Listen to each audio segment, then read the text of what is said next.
everyone, welcome back. In this video, we are going to cover a classic periodicity type problem that has to do with the Ferris wheel. Please take a second to pause this video, read through the text on the left, and then meet me back here for the review. Okay, great. So let's go over some key pieces of information that were given. First thing is that the ride is 180 feet tall, which is going to be here on our graph. That's the highest point that the rider will go. And then it has an initial height of 15 feet above the ground, which is down here at this point. So that's the lowest point is 15. Now let's kind of take a look at this graph and do some analysis. We always want to pay attention to the title of our graph. So that gives us the height of the passenger on the Ferris wheel. Over on the y-axis, we have our height in feet, and then over on our x-axis, we have the time of operation for the Ferris wheel in minutes. And then, of course, we're given our sine function model here, which is h of t equals negative 82.5 times cosine of 3 pi t plus 97.5, where h is the height of the passenger in feet and t is the time of operation of the Ferris wheel in minutes. Awesome. Let's go ahead and jump into question number one. So first question is pretty straightforward.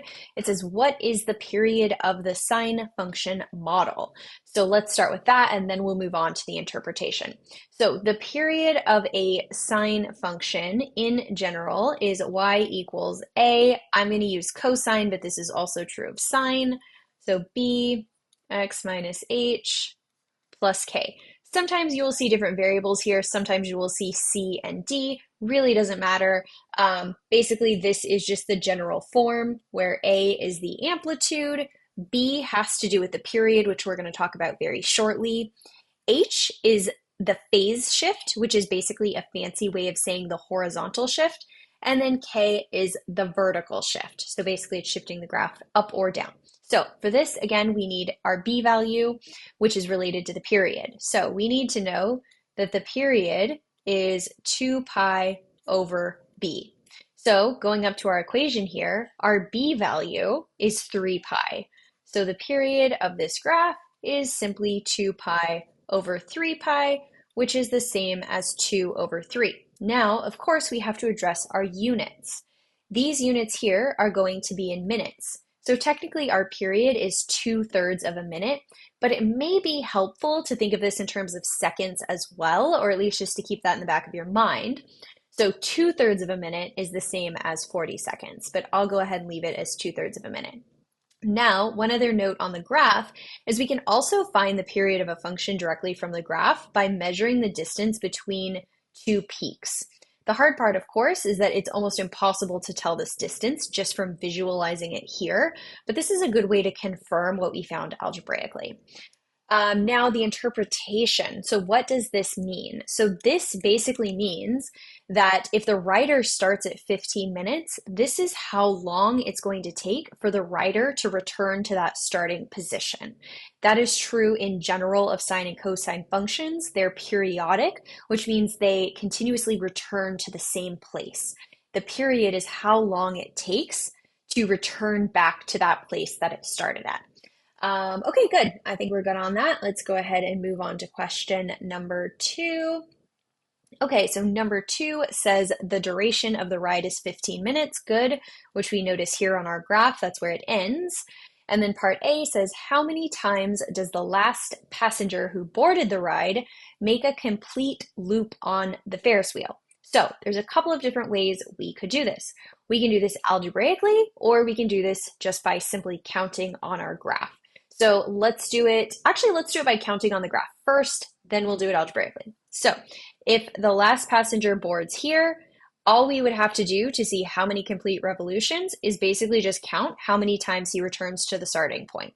So this would be 1, 2, 3, 4, 5, 6, 7, 8, 9, 10, 11, 12, 13, 14, 15, 16, 17, 18, 19, 20, 21, 22. So it would be 22 complete loops. Now let's see how we could do this algebraically using what we know about the period. The other way we could do this is that if we know he's going to ride the ride for 15 minutes, we could take this and we could divide this by our period of 2/3 of a minute, and then we would end up getting, you could just plug this into your calculator if needed, but you would get 22.5. So that's the total number of loops that he makes, right? Because he ends out up here. So that's that half of a loop. However, this is specifically asking us how many complete loops. So this way, then you would have to round this down and adjust it down. So it would be, again, 22 complete loops. Good. Okay, let's move on to part B. So this says, what is the position of that passenger when the ride ends? Kind of already gave this answer away, but when the ride ends, the passenger is going to be up here. He's going to be at the top of the Ferris wheel.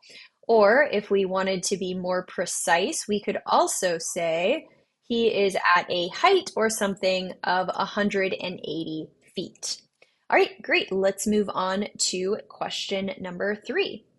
Okay, so this says a power outage occurs 6 minutes after the ride started. Passengers must wait for their cage to be manually cranked into the lowest position in order to exit the ride. So I'm just going to draw kind of a rough mark here at the 6-minute mark so we can kind of see where that is. Okay, so part A says, what is the height of the last passenger at the moment of the power outage? Okay, so pretty straightforward here. All we have to do is go to a time of 6 minutes and go up to find the output value of our graph, which shows us that it's going to be the bottom, which was our 15 feet. Now it asks us to verify this by evaluating the sine function model, which again is up here. So what were we given? Well, we were given a time of 6 minutes. So in order to verify that, all we would do is we would take 6 and we would plug it into our function. And then we would get, let me just finish writing this out. So 3 pi times 6 plus 97.5. Then if you just plug that into your calculator, you will get the same value of 15 feet. One side note, it is important that your calculator is in radians here. If it's in degrees, you may actually get a different answer, but if it's in radians, you will get the correct answer, and that's because of that pi there. Okay, moving on to part B. Will the last passenger to board the ride need to wait in order to exit the ride? Explain. Well, if he's already at the bottom of the Ferris wheel, he will not need to wait. So I think that one is actually pretty straightforward. We can just say no because he or she is already at the bottom. Already at the bottom when the ride breaks down, or something like that. All right, thanks so much for watching, and I'll see you in the next video.